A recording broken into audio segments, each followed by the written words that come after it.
asymptomatic. Unless you have a high index of suspicion or you are looking out for it, you're going to miss them. The problem with that is by the time they are symptomatic or you discover it, it's late in the game.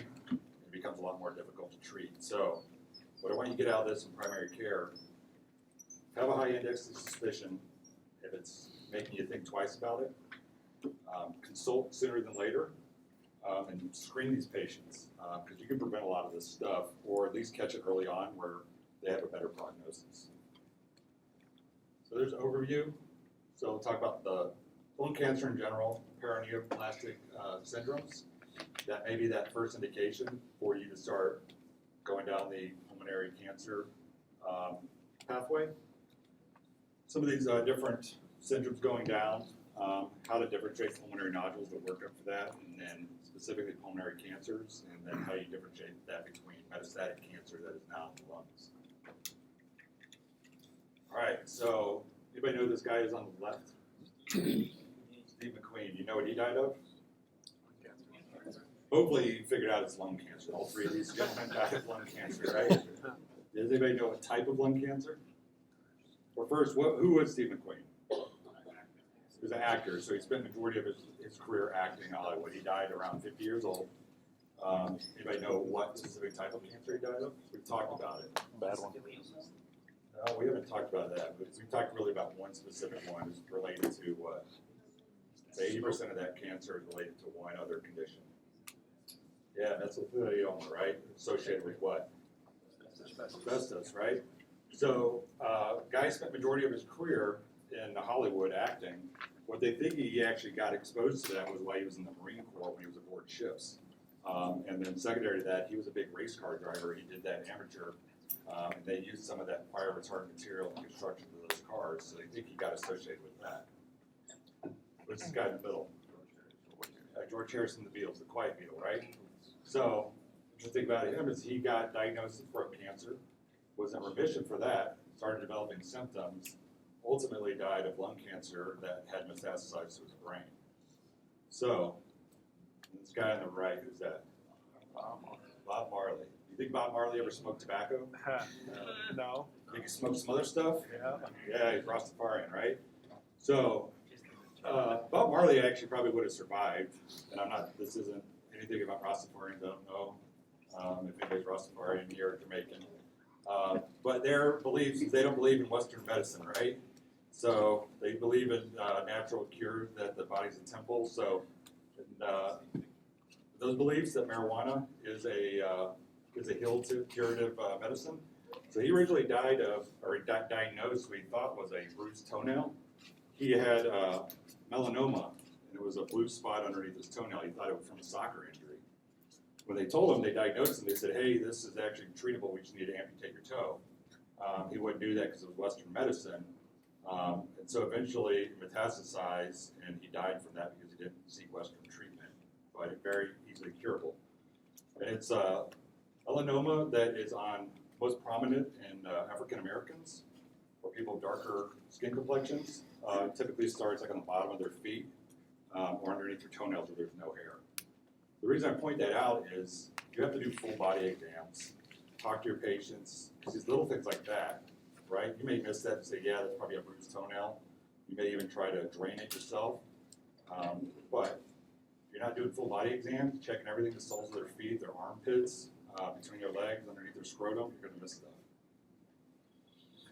So overview of cancers, right? This isn't the best chart. I'll probably change it for next one because it's kind of all over the place. But lung cancer, right? Lung cancer, they also talk about bronchus. So anything essentially the trachea or the bronchioles, we're considering lung cancer. One of the biggest killers for women and men, right? What are the other big cancers? Breast cancer for women. What about men?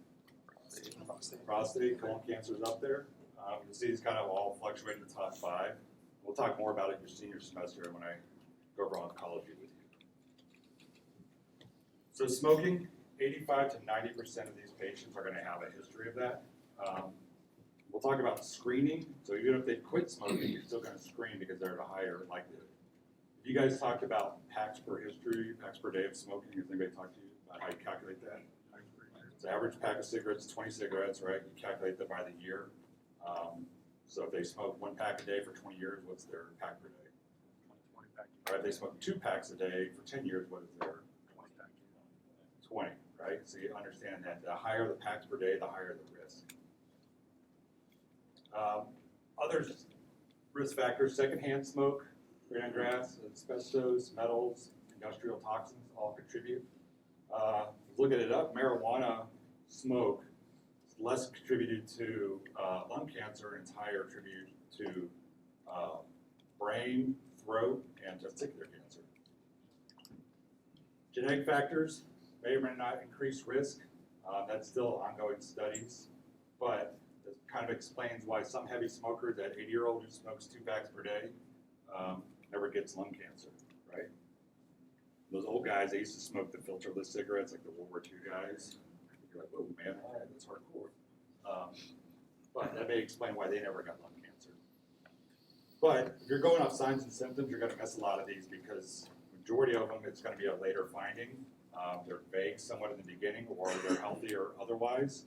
They kind of compensate, and then eventually once that tumor, the neoplasm gets so big, then they become symptomatic, or it starts metastasizing, or you get paraneoplastic syndromes, and you're not putting it together that maybe that underlying cancer.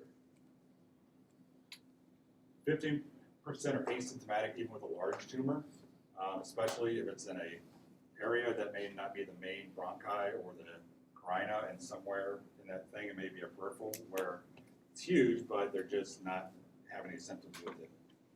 But when they do have symptoms, it's very vague. But anytime you see there's these symptoms, right? Weight loss, night sweats, fever unexplained, I start getting very concerned about cancer, and it goes up higher in my differential diagnosis. Physical exams. I'll talk to you later on in the metastasis about one of my patients. Why I missed that, he ultimately passed away. It wasn't just me, it was another PA. It's just patients come in different shades of gray.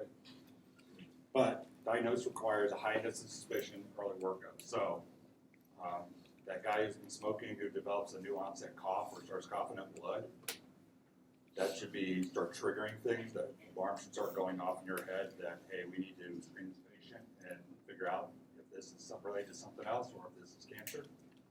And then look at that final one. Watch out for that patient who suddenly quits smoking after many years and uncharacteristically seeks medical care, right? They finally just said, hey, something's not right. I smoked for years. I quit 10 years ago trying to change my life, trying to get healthy. They have been healthy otherwise. They never go to the doctor because they're stubborn.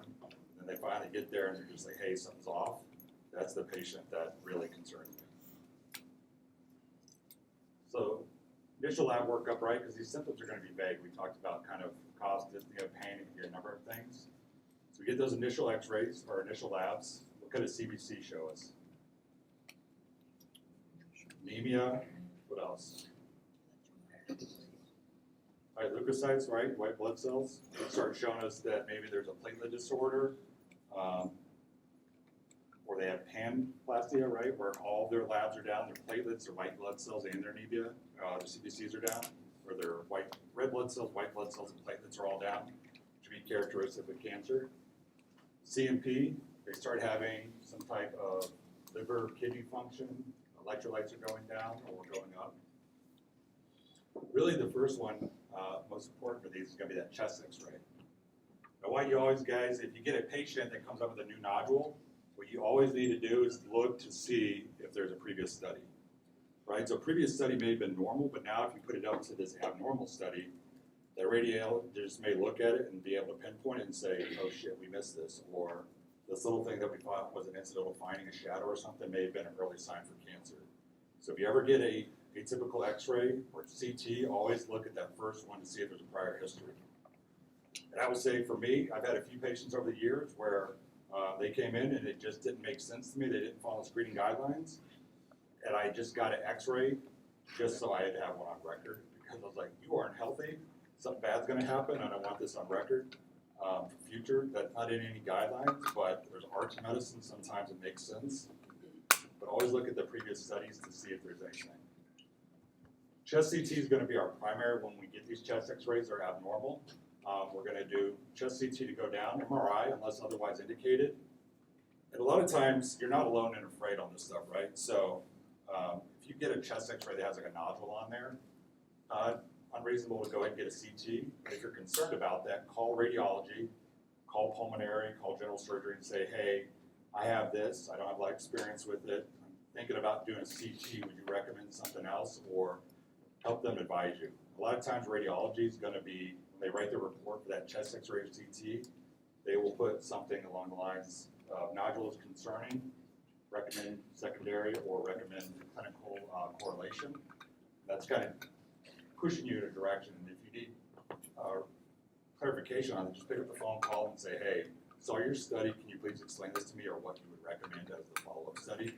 May not be CT, they may say, hey, recommend an MRI with contrast or something along those lines. But the definitive diagnosis is going to be that biopsy.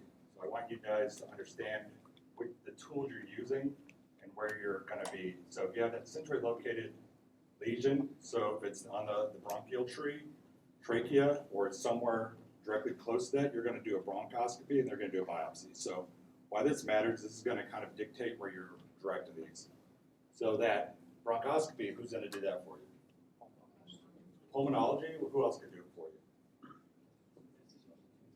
Yeah, anesthesia is usually not general surgery. So if you're at a smaller hospital that doesn't have pulmonology, they almost always have general surgery. General surgery, why they're always angry, right? Every surgeon is angry, is they usually have to do everybody's work. So if there's not enough OBGYNs for C-section, general surgery will step in. If there's not a urologist, general surgery kind of picks up, so they're kind of skunked with the surgical world. That's another option for you. Transthoracic needle aspiration biopsy for peripheral lesions, who could do this for you? Typically, this is going to be interventional radiology, right? IR, you're going to put a specific referral into them. Pulmonology typically won't do the general surgery may. Then fine needle aspiration of palpable lymph nodes. So again, that's typically interventional radiology, right? And we think lymph nodes, who else could do that for us? What's that? Yeah, ID doesn't like to do procedures. They're nerds. They just sit there and look at labs and slides and right. ID are cool, but they're weird, man. I'm just telling you, like, they just look at like slides all day and look at cell labs and all that stuff. So depending on where that aspirate or that lymph node is, ENT may be able to help you if it's in the neck. So again, you have additional resources. You may hit roadblocks when you're putting these consults in because you don't have that available service to you, or if it's delayed, figure out options that you have. Understand which one you're going to use for where those locations are at. This is an example of why we had that previous chest x-ray, right? So you see this little guy down here, kind of non-specific, and then look over here. So this would be more along the lines of a nodule. This is a mass. If anybody ever says mass to you in a study or they call you up, mass is just as a word is more concerning than a nodule. Nodules are typically smaller, less than 3 centimeters. Masses are greater. Masses are more concerning for cancer. But I'll tell you, it's a classic kind of like presentation that they happen with this. Somebody got this chest x-ray in the ER for some other condition. They got instructed to follow up with PCM. They never followed up with PCM because they're asymptomatic. So this happened, right? Or, hey, follow up with your PCM. They go to follow up with their PCM, and where is their PCM? PCM's in the field. PCM has PCS. Nobody's covered back up to follow up on the patient panel, so this gets missed, and it's 2 years later. Now the patient's symptomatic, and they have this big mass, and this could have been prevented if there had been a coordination of care or your patient panel was covered while you were on vacation or leave. Now, screening. This is something that you're going to save lives in primary care if you do this correctly. So, screening, sputum samples, chest x-rays, we used to do that, and it found out that it really wasn't all that beneficial. We were wasting money, and we weren't really catching all those cancers. So they changed it in 2021, the Preventive Task Force, low-dose CT scan for asymptomatic patients. So asymptomatic being key, they're going to need all of these three for you to kind of consider that. So 50 to 80 years old, right? Why would we stop at 80 years old? Yeah, past 80 years old, unless the patient is very healthy otherwise and they have a strong encouragement, you can continue it. But the squeeze may not be worth the juice in those patients, especially if they have comorbidities, in the sense that even if you diagnose it, they're probably not going to do treatment, or they're not candidates for the treatment because they're not healthy enough. 20 packs per year smoking history, right? So that's that patient that smoked 1 pack a day for 20 years, 2 packs per day for 10 years. You do that calculation. And then they currently smoke or quit within the past 15 years. So why do we care after 15 years? Why do we stop if they quit 15 years or greater? So the likelihood of them having cancer associated with that goes down significantly. So routine screening using those resources. When we talk about screening, this is a kind of trying to capture, doesn't mean they're still not at risk for cancer, but it goes down. So routine screening using those resources, exposing that patient to radiation may not be worth it. We stop screening if they quit smoking greater than 15 years, or their life expectancy, right? You may associate, hey, this patient has congestive heart failure, they have uncontrolled diabetes or COPD. Cool, even if I diagnose lung cancer, I'm not going to treat it, so we're going to stop. Or it's the patient, right? So you can't force screening on anybody. You kind of have to get their buy-in and get them to understand why you're doing this, and get their agreement, because they have to agree to do this stuff. So go down here, and there's some examples of stuff that you may see. Like I said, Bob Cole was a big smoker. We used to do our clinical correlations. There were 2 instructors that smoked, and they did theirs in the parking lot when we did the clinical correlation labs. And we literally would just sit in the parking lot, and they would sit there and pontificate with their cigarettes while we did it and stuff, and they would literally talk about cough.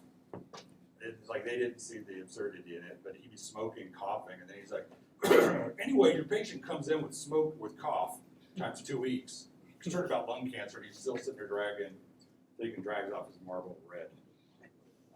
So again, 53-year-old male, greater than 50, less than 80, 30 pack per year, quit 3 years ago, we're still going to screen. 60-year-old female, 20 pack, but she quit 30 years ago, so we're not going to screen for her. Paraneoplastic syndrome. Anybody heard of this? Have they talked about this in the other classes? Okay.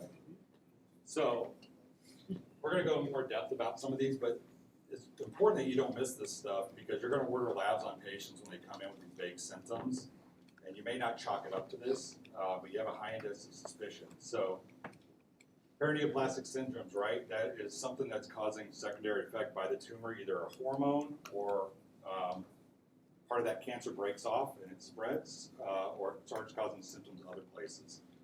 So if I say this tumor in their chest is starting to invade the rib cage, would that be a paraneoplastic syndrome? No, because it's a direct invasion, right? That cancer is spreading directly into the bone.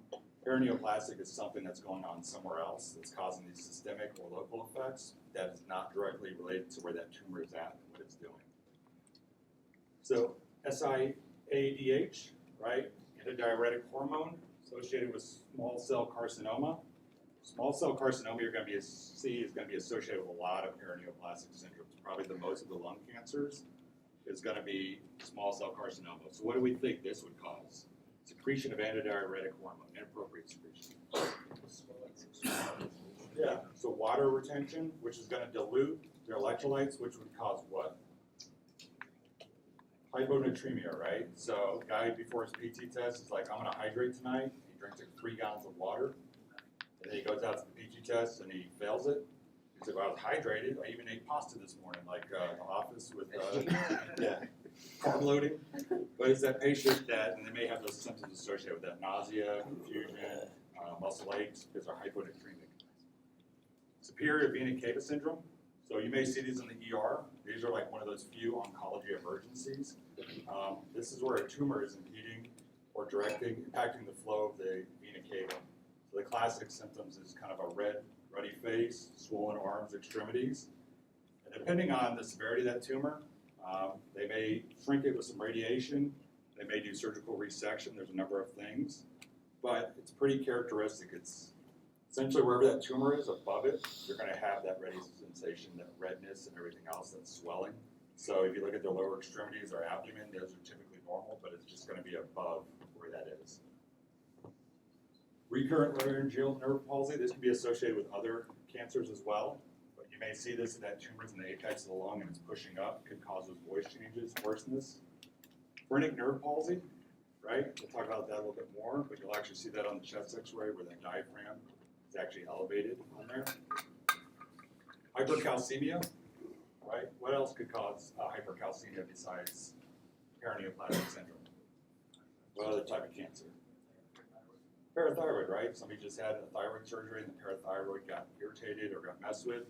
That could cause their calcemia to go up, parathyroid cancer. And then what would you, symptoms associated with hypercalcemia? Yeah, so that excessive like kind of muscle twitching, they're going to be very uncomfortable to see those. Hypercoagulability, sludging, and again, I have a patient that when I talk about the metastatic, that'll kind of tie into that and why you're going to see that. And then skin lesions, kind of these weird lesions that really don't make sense, and you consult to dermatology and they're like, hey man, this ain't really a derm issue, there's something else going on. Do you think derm's going to manage that? No man, derm's just trying to get paid and trying to get out of there. They're not pulling call. They're going to kick it right back to you and say you need to work this up further. Pancoast tumor, Horner syndrome. So Pancoast tumor, don't like it says name for location. Pancoast is actually named after the guy who discovered it. But apex of the lung, right? So the very top of that lung. So if you think about all the anatomy and the structures that are there, if you have a big tumor, what's it going to press on or what is it going to press? So if you press the brachial plexus up there, it could impact the nerve roots, it could impact the throat. There's a number of things that are associated with that. If you diagnose as one of the non-small or small cell types of cancers, but it's pretty rare in that, right? But of the non-small cells, it makes up to 89%. Tumor veins, the brachial plexus, pleural ribs, vertebrae bodies. Historically, these were very difficult to treat because of where they were at for dissection or resection. There was just so much going on up there, you couldn't very aggressively do that. Survival rates have gone up significantly on these because we've gotten better at the chemo, radiation, shrinking the tumors, and then surgical assets. But they used to call it the Pancoast syndrome, which was shoulder pain, arm pain, and then Horner syndrome. That's kind of fallen out. But shoulder pain, most common initial symptom, right? When I was on my orthopedics rotation in phase 2, the ortho PA actually diagnosed one of these with a guy with arm pain. He's like, this just don't make sense. Like the exam is not matching up. Thought he had bursitis.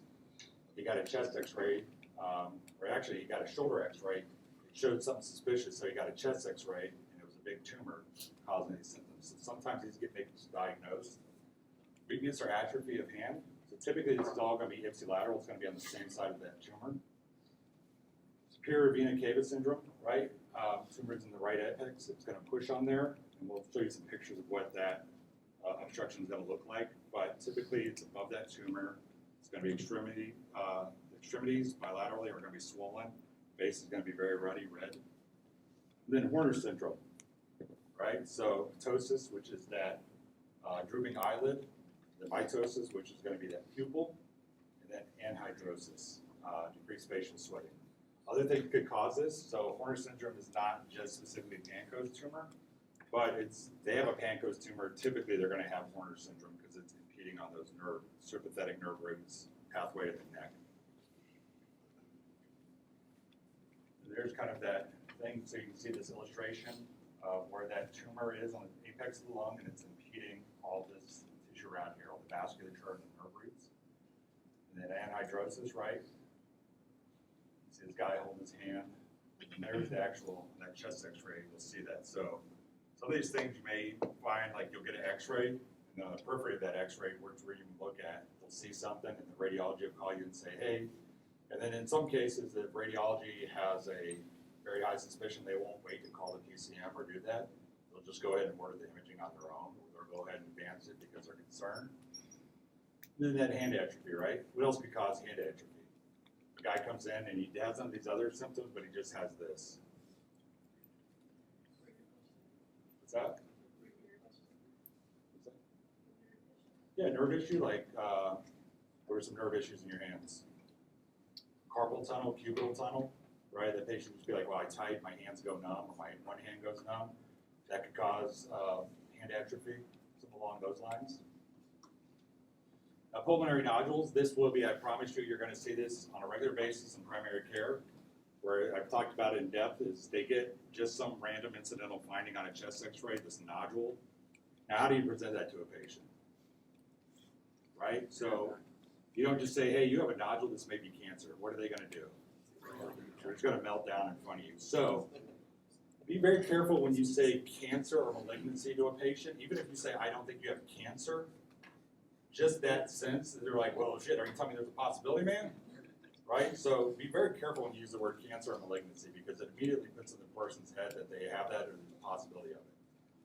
So I kind of describe it to the patient. I look at their risk factors, which we're going to go down here, and say, hey, you have a nodule. Majority of these are benign. You're not high risk, but it may be concerning for something else. Right? If I don't have a high suspicion of cancer, I don't say cancer, just because that connotation is going to make your patient very anxious and very stressed out. It doesn't help anybody, because then they're calling radiology and like, they can't get me in for 2 days, and they're freaking out, and they're getting the patient advocacy and everything else involved. But most are asymptomatic incidental findings in chest x-ray or CT. What are some of those things that we've talked about that could cause a nodule? Sarcoidosis, what else? TB, anything else?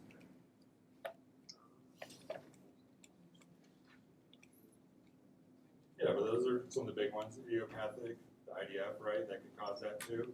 A number of things. Majority will be benign, and again, you have to reassure your patient and say, hey, just calm down, slow down, and then go through here. When it starts getting more concerning is if they're over the age of 30, smoking history, right? The older you live, the higher your likelihood of cancer goes up, right? There's some cancers that we see in younger people, like testicular cancer is more of a cancer of the young.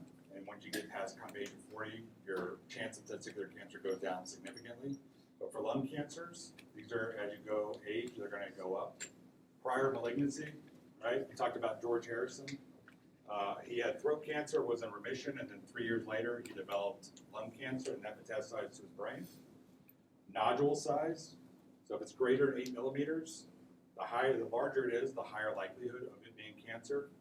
But remember, less than 3 centimeters is a nodule, greater than 3 centimeters, we're saying it's a mass. But the larger it is, it's spiculated if it has like these little like arms coming out of it, and I'll show you a picture here in an x-ray what that would look like, or if that calcification is off-center. So looking at that nodule, be a nice clear in the middle of it where it's calcified. If that calcification is kind of going towards the edge, or if it's asymmetrical, that's more concerning. But if it's benign, meaning it's a small nodule, they're under the age of 30, smooth, well-defined, dense central calcification, we can reassure our patient and say, hey, I don't think this is anything overly concerning, but we're going to go ahead and get a CT to rule out anything more important and to make sure that we're not missing something. This is kind of that flow chart. So remember our risk of malignancy, right? So patient gets an incidental chest x-ray or CT for something else, trauma or some other thing, you find a nodule. If you have a CT, right, not just a chest x-ray, but a CT up here, we can come down here, benign calcifications on CT, benign, no further action. Typically, radiology is going to make it very clear. If you have any questions in the report, is it like clear and concise and telling you that it's benign? Call them up and say, hey, I'm not really sure what you're saying in your report. Can you clarify that for me? And if they're saying, yeah, it's benign, no further action. And I will tell you, historically, radiology is not one, because they don't want to get sued. They're very clear. If there's even a 1% chance of it being something more concerning, they're going to tell you to order another additional imaging. So if radiology tells you it's benign, not to be concerned, typically that's a good sign because they don't want to get sued. Their malpractice is involved now. That's kind of how I look at medicine. It's like, if that person is not concerned about getting sued, all right, thumbs up because we're sharing liability on this. But if we have the ability, we always want to compare it with an old chest radiograph or CT scan. It's the first thing I'm going to do. If there's no change in the last 2 years, we consider that benign, no correction needed. If you have no imaging, right, or if they come into the ER or they're not in TRICARE and they don't have, their records aren't in Genesis and you can't get them, then we're going to come down here, low risk of malignancy. We look at this history right here. We're going to do serial CT scans. Typically, you're not needing to do all of these. What's going to happen is you can do 1 or 2 in radiology or pulmonology. If going to say, hey, don't keep doing this because now we're increasing chance of cancer because we keep exposing this patient to CTs. But let them drive the train on that, right? Say, hey, do I need to keep doing this? Or they may change the game plan and say, hey, we don't need to do another one in 6 months. Space it out 6 months or space it out a year and repeat it. If there's risk malignancy, if any of this stuff is positive, all right, we're going to come down here, PET scan, bronchoscopy, we're going to kind of do a full workup on them. And that may be, again, for risk of malignancy, what I would personally do would be call oncology or pulmonology and say, hey, I have this, I'm concerned about this. What kind of pathway do you want me to go down, or what do you recommend? Based off that CT and how that initial mass or nodule is presenting, they may be concerned it's a different type of carcinoma, different type of lung cancer, and they say, hey, go down this pathway and do this. If you don't have that guidance, then you're going to kind of start doing a full court press. PET scan is going to be the full body. That's to see if there's any malignancies, bronchoscopy, see if they see anything in the bronchioles. Is the bronchoscopy going to be good for peripheral nodules or masses? Oh, so we're looking really central with the bronchoscopy. Transthoracic FNA, that fine needle aspiration biopsy, that's going to be more so for those peripheral lesions that we find. And then if you find any of these inconclusive or malignant, evaluate patient for surgery. And what happens when something is found, like breast masses or something, they'll do what's called a tumor board at a hospital. It's kind of a meeting of the minds, and so typically radiology is going to be on there, oncology and general surgery.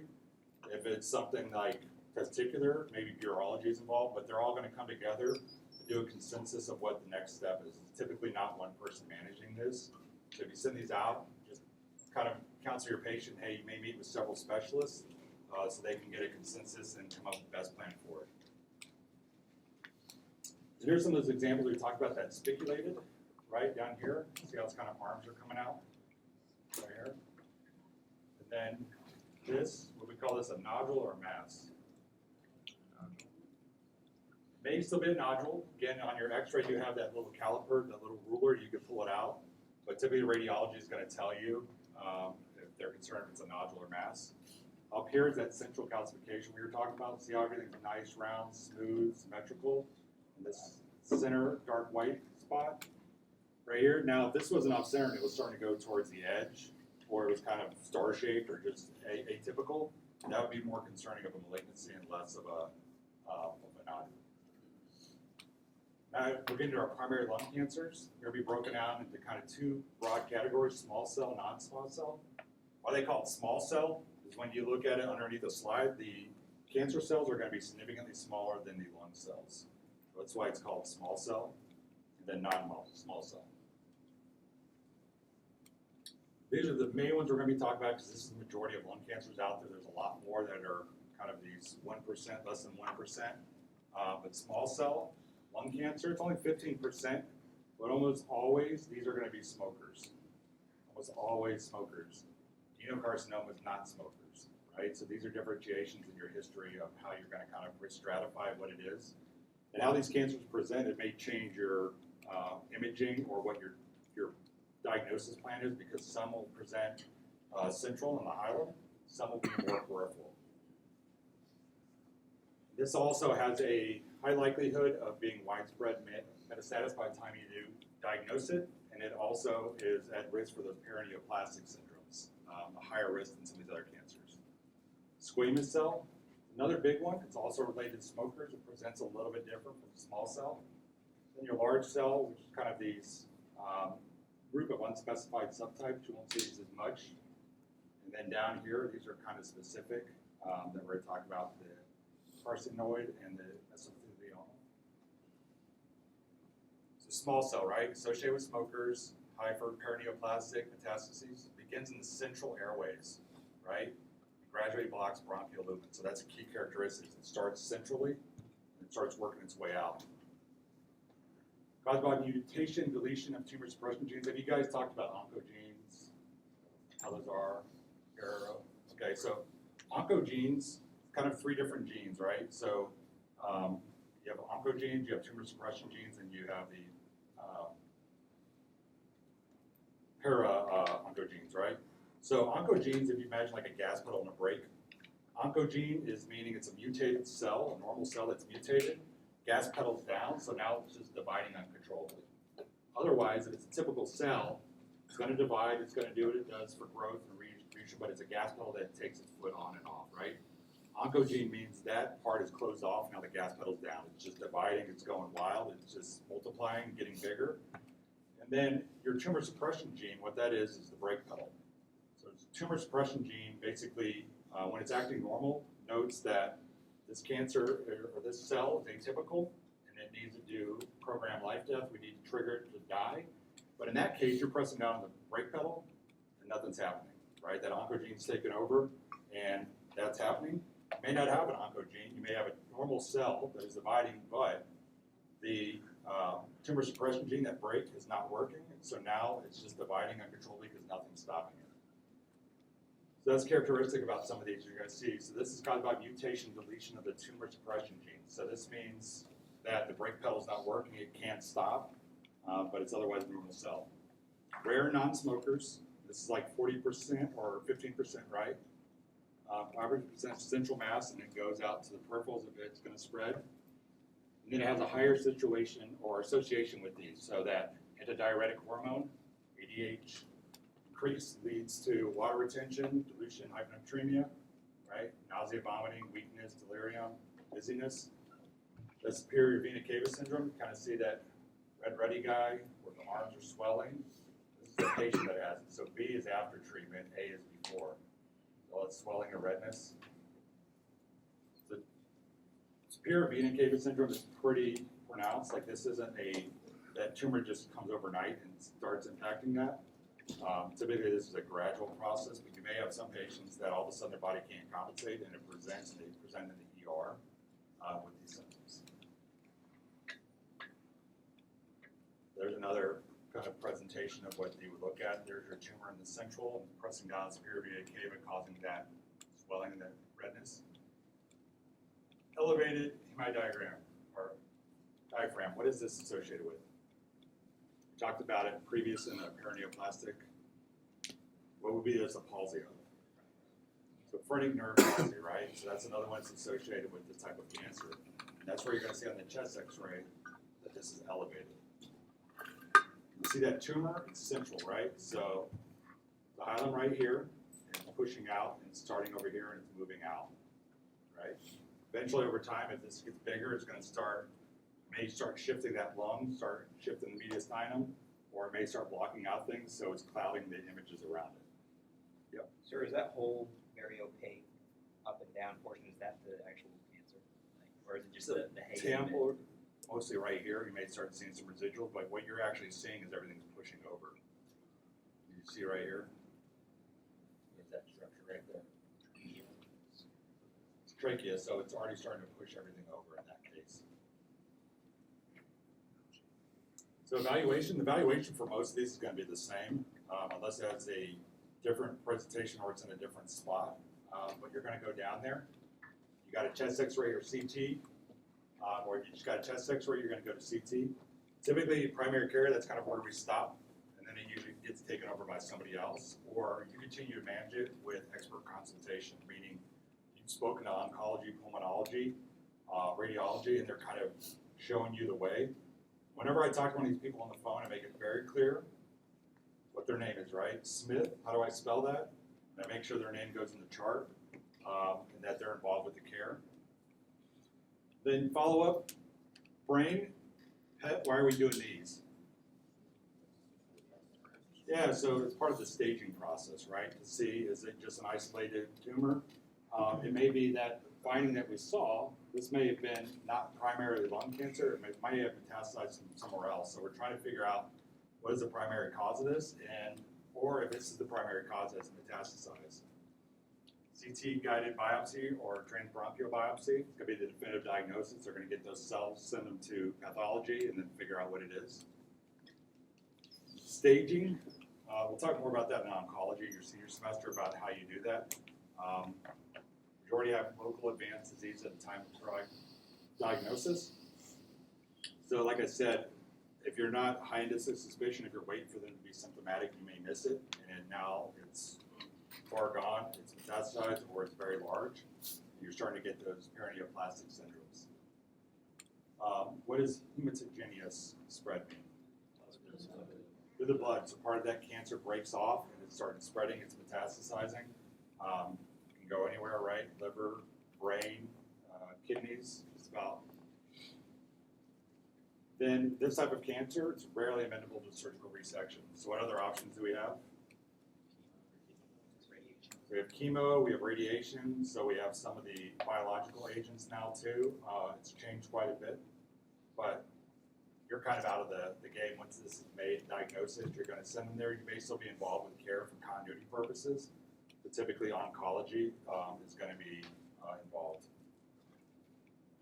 If you have like a nurse coordinator or you have a clinical coordinator in your clinic, those are great people to get involved so that they can make sure they're getting resources and that you're staying in the loop. They'll kind of be the one helping with coordination of care, whether that's referrals to subspecialists or getting additional services or coordinating hospice if that's necessary.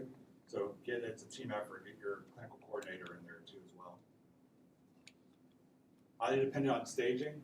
So we catch this late on, until they're symptomatic. It's going to be very difficult to treat, and it's very case dependent, right? They may do a lobectomy where they actually just remove that whole lobe because the rest of that lobe is non-salvageable and it's too far gone.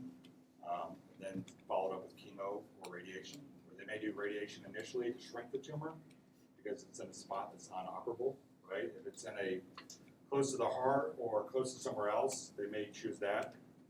That may make it therapeutic or help with symptoms as well too. So sometimes these cancer treatments aren't curative, they're more so symptomatic relief. And you see the prognosis. So they talk about, you're going to see some other slides in other classes, is 5-year, 10-year survival rates. So 5-year survival rate, if it's 80%, meaning 80% of patients diagnosed with this will be alive in 5 years. But it's not really for staging our patient, right? That's just a statistic that we have, so kind of understand that disease. It really depends on when you catch the cancer, what type of comorbidities they have associated with it. So if you're young, otherwise healthy patient, you catch it early, that survival rate doesn't necessarily add up to what's going on your patient, right? Because it's an average of all the patients. So it's comparing that 80-year-old who got diagnosed late and didn't have any treatment is still included in the statistics. Adenocarcinoma, most common primary cancer. This is a non-smoker, young female non-smoker, right? So you're looking at these questions, whether it be for pulmonary 2, whether it be for PANS, whether it be for anything. You can try to characterize that and put it, it's going to make you more successful, right? So if I think non-smoker who gets it, I'm thinking adenocarcinoma. There's other possibilities, but this is going to be high up on my differential diagnosis. Pulmonary tracts from the mucosal cells. Key about this, it begins in the peripheral aspects of lungs. What did I say about the last one? Centrally, right? So if I see these peripheral and it's kind of growing inwards or medial, I'm thinking more so adenocarcinoma. And then what this is, so this is a combination of oncogenes and tumor suppression genes, right? So gas pedal's completely down, you can't pull your foot off of it, and the brake pedal ain't working, right? So it could be a combination of those, where it's nothing is stopping it or slowing it down, and it's just going and dividing uncontrollably. Slower progression, again, so if there's asymptomatic, right, they may be asymptomatic for longer than the previous one because it's a slower progression. Those early stages, typically asymptomatic, it's going to be an incidental finding on chest CT or X-ray, and then you're going to work it up further for that flow chart that we talked about. Late stages, a lot of these are pretty common for patients. Cough, coughing up blood, unintentional weight loss. Maybe also associated with the paraneoplastic syndromes, that superior vena cava syndrome, phrenic nerve palsy, Horner syndrome. And what is Horner syndrome? Ptosis, what else? Meiosis, and anhidrosis, right? So understand that because it's going to be another phase 2 thing. You're going to get pimped on the Horner syndrome as well by surgeons. They love to ask those questions. Really associated with other things, these two, they're the primary. Treatment, again, for all these cancers is going to be stage dependent. Tumor resection, where they go in there and actually surgically remove it, versus chemo as an adjunct to help reduce it as well, or radiation on there. Prognosis, most lung cancer is advanced stage when diagnosed, more than 80% by 5 years. So this is an 80-year or 80%, 20% survival rate at 5 years, right? My sister's an oncologist, and I would think that's like a horrible job. Why would you want to do that? But she said it's the most compliant patients you can imagine. Because they've already got the fear of God in them to them. So if you tell them, like, hey, I need you to eat an apple every day, they're like, cool, does it need to be Granny Smith, Fiji? What time do I need to eat it? Like, they're very just compliant, getting to know your patients.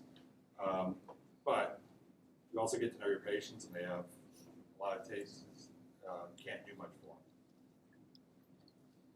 Squamous cell carcinoma, again, this is also related with tobacco. Very strong association. Again, look at those. It rises centrally. So what else rises centrally?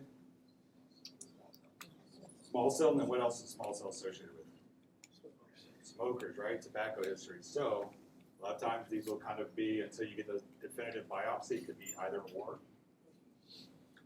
Associated with hemoptysis, because it's going to be in that central aspect, the bronchi, or in there, so you're going to start seeing earlier symptomatology. Hilar adenopathy and whiting mediastinum. What else could cause hilar adenopathy? A ton of different things, right? Infectious agents. We talked about all those work-exposed stuff infecting the hilar lymph nodes, so it's a big differential diagnosis if you have hilar adenopathy. And you also can get these cavity lesions as cancer invades local tissues. So again, it's not a paraneoplastic because it's local tissues. It means it's directly adjacent to it. Very similar symptoms to others in that kind of classic similar pathway. Chest X-ray, you may find it incidentally, or you're screening because patients come in with these symptoms. Then you progress to a CT. Typically in primary care, once you have a CT, that's a pretty good idea of where it's going. Like by that point, you kind of understand that this is a high risk for cancer. You're going to get expert consultation, and they're going to drive the train from there and kind of direct you what you need to do. So maybe MRI, tissue biopsy, or PET scan. The large cell carcinoma, so it's less than 10% cancers. Typically this, after you start ruling these out, this may be a finding that they discover once they've done that biopsy and they get the cells to pathology, and the pathologist looks at it and be like, hey, this is actually a large cell, and this is subsect. So it's a very big group, but it's typically a diagnosis of exclusion after you've ruled out these other ones. So adenocarcinoma, how do we say that presents, or how do those tumors go? So they start peripherally, right, and start working their way in. So, seeing right here, it's working its way in. Same thing over here. It's coming from the peripheral aspect and moving its way inwards. Then squamous cell kind of looks like what else? That small cell, right? It starts centrally and it works its way out. Also in smokers. Yeah, most of the cancers that start usually kind of stay with the bases, or do you ever see them kind of like in the apex? What is in the apex? What kind of tumor? The Pankos tumors in the apex of the lung, right? Typically, we're going to talk at the very end is metastasized. So if it's kind of like all over the place, peripherally, centrally, and in both lobes, that's typically more of a sign of indicative of metastasized versus these individual lesions, right? But you won't know until you biopsy one of these and you figure out what is underlying, or you do that PET scan, because that PET scan is going to kind of light up like a Christmas tree, and you're going to see if there's lymph nodes involved or if there's other uptake in other parts of the body. So other ones, if I was going to be diagnosed out of all these with one of them, I would want it to be carcinoid, because it has a very slow progression, typically doesn't metastasize, and it's highly curative with surgical resection or surgical excision. But it's pretty rare. Slowly grows, rarely metastasizes. Smoking is not a risk factor. And since it starts in the central bronchial airways, it creates minor airway obstruction. Typically, these patients are going to present sooner with symptoms. So with that being said, what kind of PFT results do you think I would get? So decrease what? So it's going to be that FEV1, FVC ratio. Would this be reversible? No. And what is reversibility? Yeah, so this may think, hey, this is COPD, but it's a young, healthy person who doesn't smoke. What other tests would I want to be concerned about? Alpha-1 antitrypsin, right? Because that's that kind of zebra when it comes to COPD, is if you have a younger patient, 30 years old, no history of smoking or exposure to toxins or inhalation. You think that, right? You order that test, it's negative. I'm thinking carcinoid tumor at that point, right? So that's kind of how that flow could go in real life, where you get a patient, they're having some mild obstruction, you get a chest x-ray, it may not show up on there. So you say, hey, I'm gonna do a PFT, come back to obstructed, and it doesn't really add up. You're like, don't think you have COPD, but I'm not gonna rule it out, so I'm gonna order that lab. That comes back negative. And at that point, pulmonology should be involved and be like, hey, this doesn't make sense, it's not adding up, what do you think I should do? Or you could say, hey, I'm gonna go ahead and get a low-dose CT to kind of rule this out, screen it, and see if we're missing something. That may be how you catch this. But again, it's gonna be oftenly confused with asthma and COPD, but know how you would differentiate between those. So asthma, if it's obstruction, reversibility test, COPD, typically the patient's history is gonna tell you that. If it's not, the history is not matching, you get that antitrypsin 1, that's negative, then we start going down this pathway. Mesothelioma, who died from this?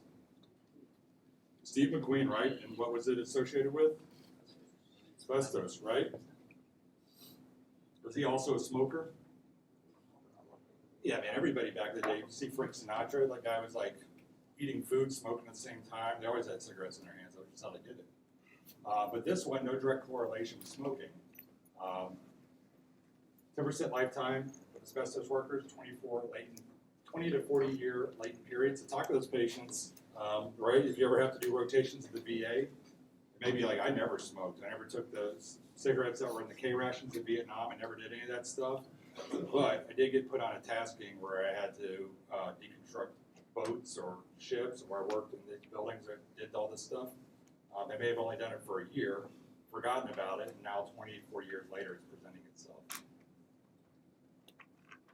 Unilateral pleuritic chest pain, right? So remember mesothelioma? What are we going to see on those chest x-rays? Or on asbestos? Very specific finding. Calcification of the pleural, right? So it's this pleuritic calcification. It kind of encapsulates the lung. Very distinct, unique finding. So this is going to follow the same course. Typically this cancer, this mass is going to be pleural mass. So you may see a pleural mass, right, on the periphery of that lung along the rib cage. And you may see that there's some calcifications associated with it. So asbestos, most common cause of mesothelioma. That causes those pleural plaque calcifications. And then they're at risk for mesothelioma, so which is going to be a pleural mass. They may have pleuritic chest pain. We talked about that. What is pleuritic chest pain? How would that present? Pain with inspiration, and where? Is it going to be all over? Typically, right, they're going to be able to point to it and say, hey, I'm having pain right here. It's associated with this spot or on this side, right? Maybe bilateral if they have advanced, or it may just be unilateral, but it's going to be on inspiration. They're going to be able to point a finger at it and kind of isolate it and tell you it's hurting right here. Just like these other ones, your definitive diagnosis is going to be tissue biopsy. But if you see pleural mass with calcifications, I want you to think this type of cancer, right? Very specific for this. It's typically not anything else. There's a few other little cancers that can do it, but they typically don't have that calcification if they're in the pleural aspect. So if you see pleural calcification, pleural mass, I want you to think mesothelioma. Prognosis by the time we find this is typically not great, so less than 12 months after diagnosis. But if we're screening these persons, because we have a high incidence suspicion, and the great thing about primary care, a lot of people hate primary care. It can be very frustrating, overworking, because 90% of what you see is really benign, but you get to know your patients, which is kind of cool. Patients will bring you stuff, you get to know their families, talk to them about their history, get to know them. That may start cluing you and stuff. This guy said, hey, I'm asymptomatic, I have no issues, but I worked in construction in boatyards for 20 years. That may be like, hey, all right, you're in that time zone now where we need to be concerned about you potentially doing this. That may be another reason for screening, or be a little bit more aggressive with your evaluation of these patients. Here what you're seeing, this is not a great chest x-ray, but it's encapsulating the lung. So the lung is still behind there, but if this was clear, this would be calcified down here. And again, it's originating in the pleural aspect. So you may also see this or kind of hear it, it's invading the ribs. It's kind of growing out of the pleural space now, not towards the lung, but growing outside of it, and it's invading those things. So invasion is where that bone, that tumor is trying to invade the bone or some other organ in the lung. So metastases of the lungs, right? So pretty straightforward. You have cancer somewhere else, spreads through, if it's igneous, right through the blood, or it's direct and it metastasizes to that next thing. Often it's going to be the lungs. Why would it commonly be the lungs? Think about our physiology. What's going on? Yeah, everything goes to the heart and lungs, right? So if it's going through there, it goes to the heart, it goes to the lungs to get oxygenated, and then it spreads. So it's a very likely spot for metastasize. So non-pulmonary lesion or origin, right? It's coming from somewhere else. Frequent sources, breasts. That's why we're doing hepatic, renal. That's why we're doing those PET scans. We may do MRI because if that cancer has a higher likelihood of metastasizing, maybe there. So we do that PET scan. Pulmonary symptoms may be the first sign. And when I show you these chest X-ray, it'll kind of make more sense. Typically, when it metastasizes to the lungs, it's all over the place. It grows very rapidly, and typically a bad presentation for that patient. So again, multiple bilateral masses are subtle indicator that these are metastatic versus the primary cancer. So if you ever diagnose cancer, some cancers are just like direct, like squamous cell carcinoma of the skin, right? That's usually very specific to that area and may spread around there, but it typically doesn't metastasize. Malignant melanoma, that type of skin cancer metastasizes very commonly. Think who died of malignant melanoma? Bob Marley, right? Jimmy Buffett, okay. You're going the exact opposite, right? Kind of the older middle-aged white guy versus Bob Marley. I got it, appreciate it. Indicates a non-pulmonary source, right? So you do a biopsy and it doesn't come back as one of those common cancers. It may be a secondary cancer that's spread there. Treatment dictated by the primary cancer. That's not to say they're not going to treat that because patients are very symptomatic. You need your lungs, right? So they may choose, hey, we're going to do surgical resection of the stomach cancer. We're going to do radiation chemo of your lungs to kind of get it down, and then we'll address those afterwards. So I've talked about in this class, right, is your experience as PAs is going to be dictated by a lot of things. One of them is experiences, right? Cases that you've had over the years, instructors that you've had. I'll tell you a story about a patient that I still think about like probably on a daily basis. It was my battalion S1 when I was a brand new PA. So I graduated IPAP 2010. We did Bolic and all that shenanigans. Showed my first unit within like a week. We were at NTC, that National Training Center in California, 30-day vacation, delightful. My first vehicle rollover in a 113 there, which was probably the scariest event of my whole career. But while we were at NTC, we were in the Ruba, which is like the little area before you go to the box, before you go to the field. S1 came up to me. S1 was a 40-year-old male, prior service. He had been a drill sergeant, never smoked, was a church-going guy, very healthy, ran 5 miles every day. Even if it was raining, he was just very dedicated, very in-shape guy. I remember him because he had a lisp. And no matter how serious he was, you couldn't take him serious. He'd be like, Anthony, you do those forms. And I was like, man, I love you, bro, but I can't. Like, it's just, I don't know how he was ever a drill sergeant, but just a very sweet guy. Came up to me at NCC. He had some GERD-like symptoms, right? So he was like, hey, I'm getting this kind of burning sensation. It happens after I eat, blah, blah, blah. So I was like, all right, cool. I gave him PPI, right? Kind of standard care. So if it's not getting better in 30 days, come back and see me. Never came back and see me, so I forgot about it, right? We were getting ready to deploy. We get to Iraq. He gets seen by the other PA that was co-located with us, a classmate of mine. So talking about experienced PAs, right? We were classmates, and so we deployed together, just the two of us on this fob. Later on, we got a Provis doc that didn't really help. I had to evacuate her because she was crazy. Real sorry. So he treats him initially. He had like kind of condensed breath sounds. He wasn't feeling great. He didn't know about the PPI. Because down to range on deployment, we didn't have access to the medical records. So knew nothing about those symptoms. He thought it was pneumonia because he had kind of a fever, wasn't presenting well. He had some consolidation, breath sounds he couldn't hear great. So he gave him, I gave him a Z-Pack. So about a week later, I didn't know he even treated that because I'd been on a mission overnight. So I come back a week later. The XO comes over and he's like, hey, the S1 just passed out. He looks like shit, blah, blah, blah. He'd bring him to me, and I was like, hey, man, what's going on? His vital signs weren't great. I had no labs, no x-rays.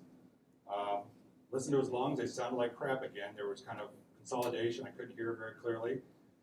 What I was missing was lung cancer had metastasized, or the stomach cancer that he had that we ultimately found out had metastasized to his liver and to his lungs. And he also had a massive PE, a saddle PE. So a saddle PE is at the main bronchus of the vasculature in your lungs. Typically with those patients, they have a high mortality rate and they're very symptomatic. This guy just was a younger, healthy patient.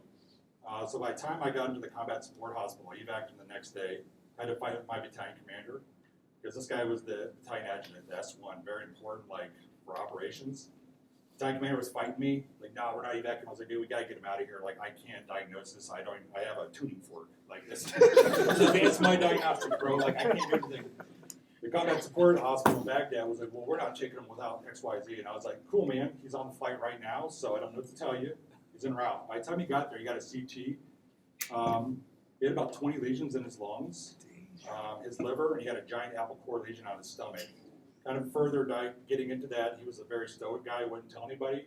He had been eating Jell-O for 3 weeks because that's all he could eat. He had lost like 25 pounds. From the cache, they sent him back to Bamsey. He was dead within 45 days. So he had 2 small kids. It's one of those cases that shapes you. So after that, I've gotten questionable people, GI and other things. Somebody comes to GERD. I'm like, oh, you're going to get a full workup and do this. And GI's like, whoa, whoa, whoa. What the hell are you doing, man? I was like, no, he needs an endoscopy. They always think I'm crazy. And I tell them the story. They're like, all right, sure. They kind of feel bad for me, I think. So the story of that is follow up with your patients, right? Don't just assume they don't come back that they're normal, that you're not missing something, right? There was a lot of times on that case that I've looked back. My sister was an oncologist, like I said. I called her because I had a lot of guilt problems with that I missed that, right? That guy's kids. Talked to my sister about it. My sister's very blunt, oncologist, doesn't have a lot of sympathy for people, including me. I told her, and she's like, no, that's just a very atypical case. You couldn't have missed it.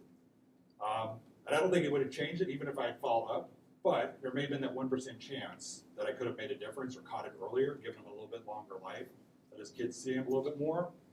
Because by the time he got back to San Antonio, he was pretty far gone. They did 1 round of chemo, didn't benefit at all, and then they put him on hospice. So a 40-year-old active duty guy, peak of health, and then within months, he was dead.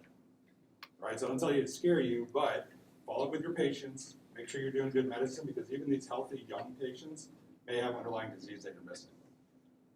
Right? And this is kind of an example when I talked about it's widespread. If you see this type of x-ray, the patients aren't asymptomatic at this point. They're going to be very symptomatic. They're going to be very severe. They're probably going to have other stuff. They're going to have weight loss. They're going to have those classic B symptoms. But this is what it is. So can we do surgical resection on this? No. So depending on it, some of these look a lot scarier. They may be able to do some radiation chemo to shrink these down, find that underlying cause. So not unheard of, right? That some of these patients may survive or have good prognosis, depending on the type of cancer. Right, any questions? So hey, real talk, I want to thank you guys. This is my first class teaching IPAP. I know I stumbled a lot. These weren't my slides. I kind of probably said some stuff that was asked backwards. Probably said a lot of inappropriate things, so I apologize. I still have to figure out what I can and can't get away with.